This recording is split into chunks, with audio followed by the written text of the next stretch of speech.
पहले रूस, फिर अमेरिका, चीन और अब भारत। आखिर चांद पर ऐसा क्या है जो एक के बाद एक सभी देश चांद पर जाना चाहते हैं?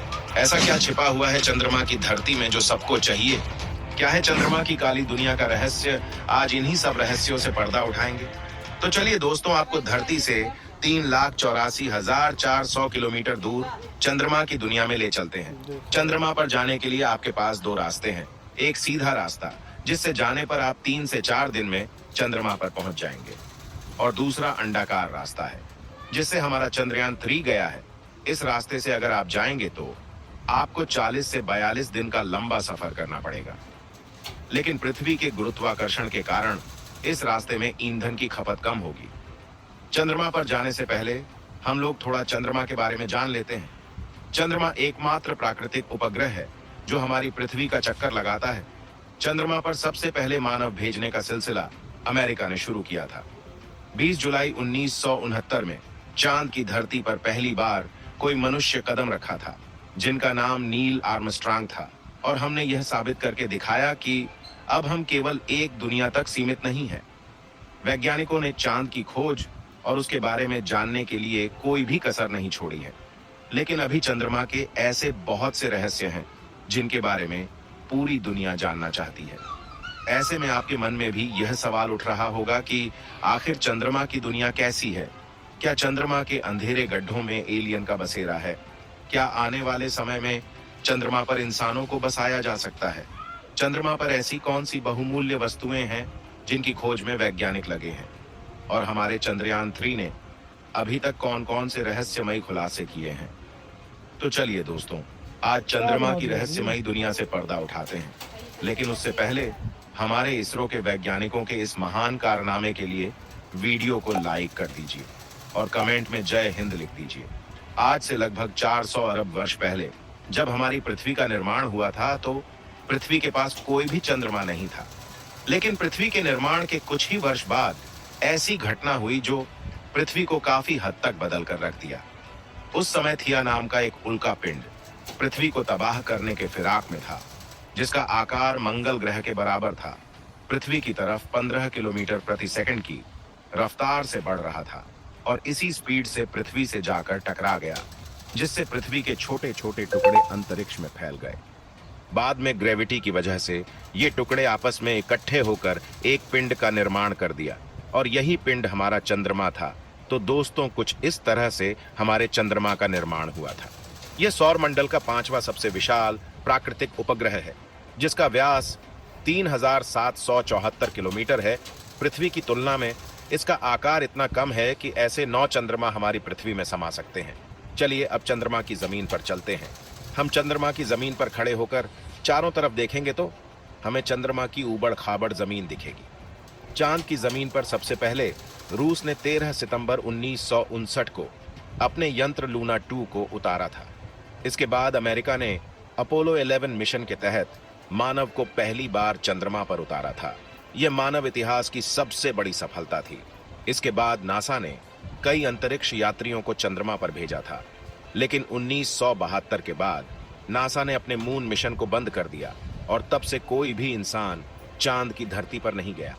जब आप चांद की जमीन पर खड़े होकर ऊपर देखेंगे तो आपको हमारा खूबसूरत ग्रह पृथ्वी अपने ध्रुव पर घूमते हुए दिखाई देगी, लेकिन उसकी स्थिरता बनी रहेगी। अर्थात आप चंद्रमा पर खड़े होकर कई वर्षों तक पृथ्वी को देखते रहेंगे तो वो एक ही जगह पर दिखेगी। चांद का गुरुत्वाकर्षण पृथ्वी के गुरुत्वाकर्षण से 6 गुना कम है। अगर पृथ्वी पर आपका वजन 60 किलो है तो चंद्रमा पर आपका वजन 10 किलो हो जाएगा। इसी वजह से चांद पर पहुंचने के बाद अंतरिक्ष यात्री उछल उछल कर चलते हैं। चंद्रमा पर नील आर्मस्ट्रांग के पैरों के निशान आज भी मौजूद है। चंद्रमा पर हवा ना होने के चलते ये निशान आज भी बने हैं। अगर आप चंद्रमा पर अपने साथी से बात करेंगे तो आप एक दूसरे की आवाज को नहीं सुन पाएंगे। आप एक दूसरे के होठों को चलते हुए देख सकते हैं, लेकिन आवाज कानों तक नहीं पहुंचेगी, क्योंकि आवाज को एक जगह से दूसरी जगह पर जाने के लिए माध्यम की जरूरत होती है, और चंद्रमा पर हवा मौजूद नहीं है। चंद्रमा पर वायुमंडल ना होने के कारण ही अंतरिक्ष यात्रियों को स्पेस सूट पहनना पड़ता है, जिसमें नाइट्रोजन और ऑक्सीजन गैस भरी होती है और कृत्रिम रूप से वायुमंडलीय दाब बनाया जाता है। लेकिन अगर आप धरती पर इंटरनेट की स्पीड से दुखी है तो आप चंद्रमा पर जा सकते हैं। चंद्रमा पर नासा ने वर्ल्ड रिकॉर्ड बनाते हुए वाईफाई की सुविधा उपलब्ध कराई है, जहां पर आप 19 एमबीपीएस की स्पीड से इंटरनेट का भरपूर आनंद ले सकते हैं। चंद्रमा पर वाईफाई की सुविधा उपलब्ध होने के चलते आप चंद्रमा से पृथ्वी पर कॉल करके अपने घर वालों से बात कर सकते हैं। लेकिन आपको बता दें, चंद्रमा से पृथ्वी तक सिग्नल जाने में 1.72 सेकंड का समय लगता है, इसलिए आपको बात करते टाइम रुक रुक कर बात करना पड़ेगा। अगर आप चांद की जमीन पर थोड़ा इधर उधर देखेंगे तो आपको बहुत सारा कूड़ा कचड़ा भी देखने को मिलेगा, जिसमें कई सारे बैग्स पड़े हैं जो चांद पर गए अंतरिक्ष यात्रियों ने फेंकी थी, जिसमें उनके मलमूत्र और उल्टियां हैं। इसके साथ ही आपको बहुत सारी क्षतिग्रस्त सैटेलाइट दिखेंगे जो पृथ्वी से चांद पर भेजा गया था। चंद्रमा पर यह कूड़ा इतना ज्यादा है कि आप 3-4 ट्रक कूड़े से भर सकते हैं। अगर आप चांद पर बैठकर इंटरनेट का मजा ले रहे हैं तो आपको सबसे ज्यादा खतरा आसमान से गिरने वाले उल्कापिंडों से होगा। चंद्रमा का गुरुत्वाकर्षण बहुत कम होने के कारण इस पर कोई वायुमंडल नहीं है, जिसके चलते चंद्रमा पर उल्कापिंड गिरते रहते हैं। यह उल्कापिंड इतने भारी होते हैं और इतनी स्पीड से गिरते हैं कि आपकी वहीं तुरंत मौत हो जाएगी। इन्हीं उल्कापिंडों की वजह से चंद्रमा पर बहुत बड़े बड़े गड्ढे बन गए हैं, जिसमें सूर्य की रोशनी नहीं पड़ती है। यही कारण है कि जब हम पृथ्वी से चंद्रमा को देखते हैं तो चंद्रमा में काले धब्बे दिखाई देते हैं, जबकि ये धब्बे नहीं बल्कि चंद्रमा पर बने गड्ढे होते हैं। इन गड्ढों में सूर्य की रोशनी न पड़ने के कारण काले धब्बों के रूप में दिखाई देते हैं। चंद्रमा पर 14 दिन की रात होती है और 14 दिन का दिन होता है। रात में यहाँ का टेम्परेचर -150 डिग्री सेल्सियस तक चला जाता है और दिन में 180 डिग्री सेल्सियस तक रहता है। चंद्रमा के अलग अलग भाग का टेम्परेचर अलग अलग होता है। सूर्य के बाद अगर सबसे ज्यादा कोई चमकने वाली चीज है तो वह चंद्रमा है। लेकिन आपको बता दें, चंद्रमा की कोई अपनी खुद की रोशनी नहीं है। यह सूर्य के प्रकाश से चमकता हुआ दिखाई देता है। हमें धरती से आसमान नीले रंग का दिखाई देता है, लेकिन अगर आप चंद्रमा पर खड़े होकर ऊपर देखेंगे तो आसमान काले रंग का दिखाई देगा।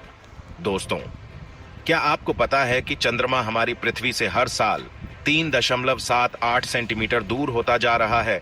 अगर ऐसे ही चलता रहा तो एक समय ऐसा आएगा कि चंद्रमा हमारे पृथ्वी के गुरुत्वाकर्षण को छोड़कर ब्रह्मांड में कहीं खो जाए।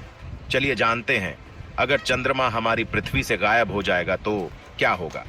दोस्तों, अगर चंद्रमा नहीं होगा तो धरती पर दिन रात 24 घंटे के बजाय सिर्फ 6 से 12 घंटे का ही होगा और एक साल में 365 दिन नहीं बल्कि 1000 से 1400 के आसपास दिन होंगे। ये तो आप जानते ही